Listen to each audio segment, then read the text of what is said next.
सबसे पहला सवाल मेरा इस वक्त जफर इस्लाम से है, बीजेपी के प्रवक्ता हैं। अरविंद केजरीवाल और तमाम विपक्षी दल के नेता सीधा आरोप बीजेपी पर यह लगा रहे हैं कि बीजेपी जानबूझकर सीबीआई और ईडी का विपक्ष के नेताओं के खिलाफ दुरुपयोग कर रही है और विपक्ष के नेताओं को जेल भेज रही है। इन आरोपों पर बीजेपी की क्या प्रतिक्रिया है? क्या ये आरोप सच है? देखिए, इंडिया अगेंस्ट करप्शन, उस पर ताल ठोक करके कौन जो है आया है सत्ता की गद्दियों में? केजरीवाल जी। आज वो खुद करप्शन में अगर दिख रहे हैं, अगर उन्होंने जो पॉलिसी बनाई और उसके बीच में पॉलिसी में जो अपना कमीशन रखा और हर तरह से पैसा बनाने का तरीका ढूंढा, उसमें आज उसकी पकड़ धकड़ हो रही है तो उनको दुख हो रहा है। कल तक ये कह रहे थे कि भाई हमसे जैसा कोई नेता नहीं है, इतना ईमानदार रहता, ईमानदारी की बार बार ताल ठोकते थे। और जब उनके ही कामों में निकाल दिया गया कि कहां कहां उन्होंने पैसा बनाने का तरीका ढूंढा है और सबके दस्तावेज है।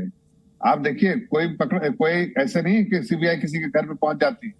सीबीआई उसी के घर पे पहुंच सकती है जिसने गलत काम किया है और उसके पूरे एविडेंस सीबीआई के पास है या ईडी के पास है। जो भी एजेंसीज पहुंचती है, बिना, आप इस बात को तस्लीम कर लीजिए, मान लीजिए कि बिना एविडेंस के कोई भी एजेंसी कहीं नहीं जाती है। जब भी जाती है उस एविडेंस के बेसिस पे जाती है जो उसके पास है और उस लीड्स के बेसिस पे जाती है। केजरीवाल आज डरे हुए हैं, उन्हें मालूम है हथकड़ी सामने दिख रही है। जैसे उनके दो बाकी जो बोल रहे थे नंबर 1, नंबर 2, नंबर 3 सब चले गए, ऐसे नहीं गए। वो भी बहुत ताल ठोक रहे थे कि हम नहीं जाएंगे, हम नहीं जाएंगे, कोई नहीं पकड़ सकता, बीजेपी नहीं पकड़। अरे भाई, बीजेपी नहीं पकड़ रही है आपको। आपके पास जो है कोर्ट का जो रास्ता है, अगर कोई गलत काम आपके साथ होगा तो कोर्ट का रास्ता है ना आपके पास। आप कोर्ट पे वहां पर जाके अपनी बातें रखिएगा। लेकिन हकीकत है, जो भी पार्टियां हैं, चाहे नीतीश कुमार जी उनके समर्थन में खड़े हो, चाहे राहुल गांधी खड़े हो, चाहे आरजेडी के मुखिया खड़े हो, जितने भी लोग खड़े हो रहे हैं, उनका चाल चरित्र आप जाके देख लीजिए। सब कहीं ना कहीं कोई बेल पे है, कोई किसी और केस में मुलविस है, किसी के बच्चे का काफी हड़प करके बैठे हैं। ऐसे बहुत सारे केस है। इसलिए वो अपने आप को बचाने के लिए इस तरह के जो है बातें कर रहे हैं। हकीकत तो है कि आज चाहे वो कोई भी पार्टी ऑपोजिशन में, उसका मुखिया कहीं ना कहीं और उसके लोग इन्वॉल्व है। केजरीवाल जी अपने आप को एक साफ सुथरा लोग कहते थे, साफ सुथरा कहते थे, लेकिन आज कर रहे हैं। विपक्ष भी यही कह रहा है कि विपक्ष के जो नेता हैं उन्हीं के ऊपर लगातार कार्रवाई हो रही है। इस मुद्दे पर हम आगे आपसे जवाब लेंगे, लेकिन फिलहाल आम आदमी पार्टी की तरफ से संजीव झा हमारे साथ जुड़ रहे हैं। संजीव झा, आपका स्वागत है। आपसे पहला सवाल हमारा यही है कि आम आदमी पार्टी लगातार कह रही है कि अरविंद केजरीवाल और उनके नेताओं को फंसाया जा रहा है।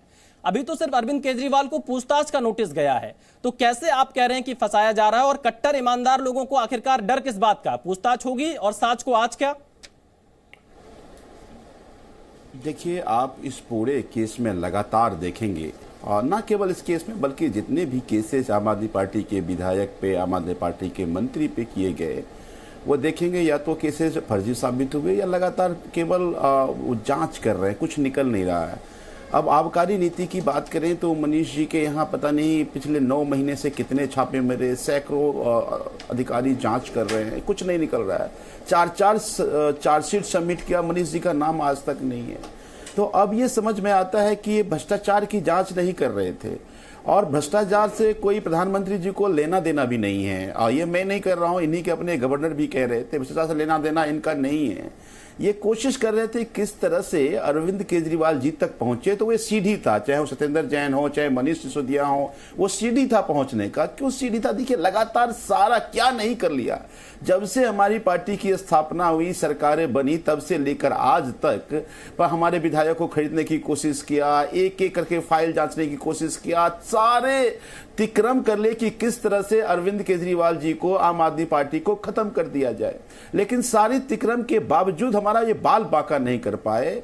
तो अब ये रास्ता है कि अरविंद केजरीवाल को अरेस्ट कर लो, पार्टी खत्म हो जाएगी, सब खत्म हो जाएगा। देखिए संजीव आम जी, आदमी का मतलब है उम्मीद है। जो मैं जवाब देता होगा कि कोई कौन गिरफ्तार होगा, कौन बचेगा, लेकिन क्या पूछताछ से आपको आपत्ति है या नहीं?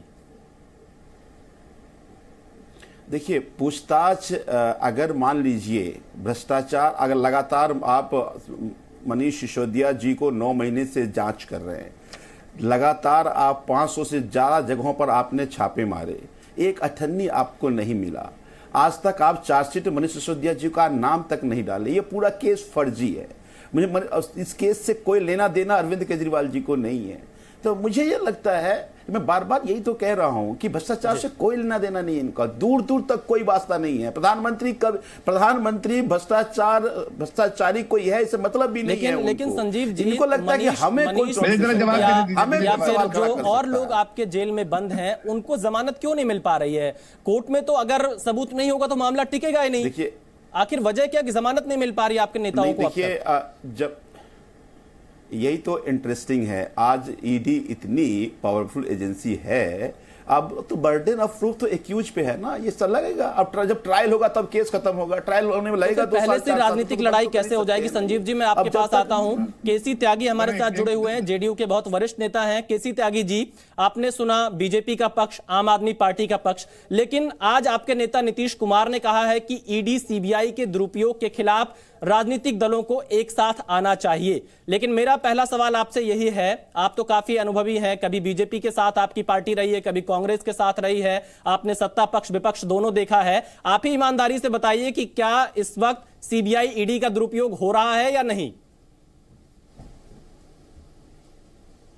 नहीं, पहले तो मैं अपने दोस्त जफर इस्लाम को थोड़ा तथ्यों से अवगत करा दूं कि मेरी पार्टी के नेता के खिलाफ, जिनका नाम नीतीश कुमार है, आज तक 48 वर्षों में ना कोई एफआईआर दर्ज हुई है, ना आपकी पार्टी ने की है, ना कांग्रेस पार्टी ने की है।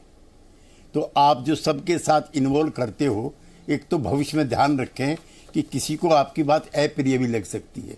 नीतीश कुमार पर एक बार मुकदमा दर्ज हुआ था जब वो जयप्रकाश नारायण के आंदोलन में ये नारा लगा करके आपातकाल में जेल गए थे कि कौन चलेगा आज देश से भ्रष्टाचार मिटाने को, बर्बरता से लोहा लेने, सत्ता से टकराने को, आज देखते हैं कौन रचाता मौत के संग सगाई है।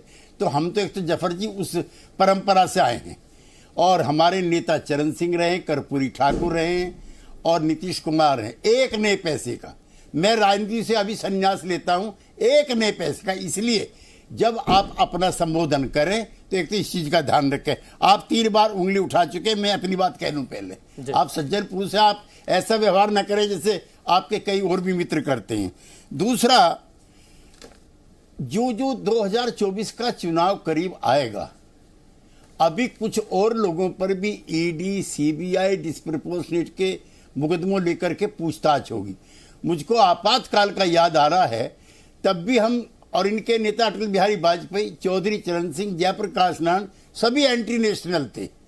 हम सीआईए के एजेंट भी थे, जो उस समय के कांग्रेस पार्टी के हमारे मित्र नेता उस समय इल्जाम लगाया करते थे। तो मुझको 74-75 भी जफर भाई याद आ रहा है, जब आपके नेता भी राष्ट्रद्रोही थे, जब आपके नेता भी सीआईए के एजेंट थे, और हमारे भी ये इल्जाम तब भी लगे थे, क्योंकि 1975 का दौर था। और याद है 1977 में क्या हुआ था, देश की प्रधानमंत्री भी हार गई थी। इस देश की जनता के जुल्म और सितम झेलने की एक सीमा होती है। आप जिन नेता, आप जो है क्या, आपके यहाँ जो जेंटलमैन है कुछ, येदियुरप्पा जी हैं, उनको क्यों हटा दिया था आपने? वो तो आपकी पार्टी के मुख्यमंत्री थे। नारायण राणे एक हमारे साथ थे पार्लियामेंट में, किरीट सोमैया जी, उन्होंने इतने इल्जाम लगाए। नारायण राणे जी शायद आजकल केंद्र सरकार में मंत्री हैं।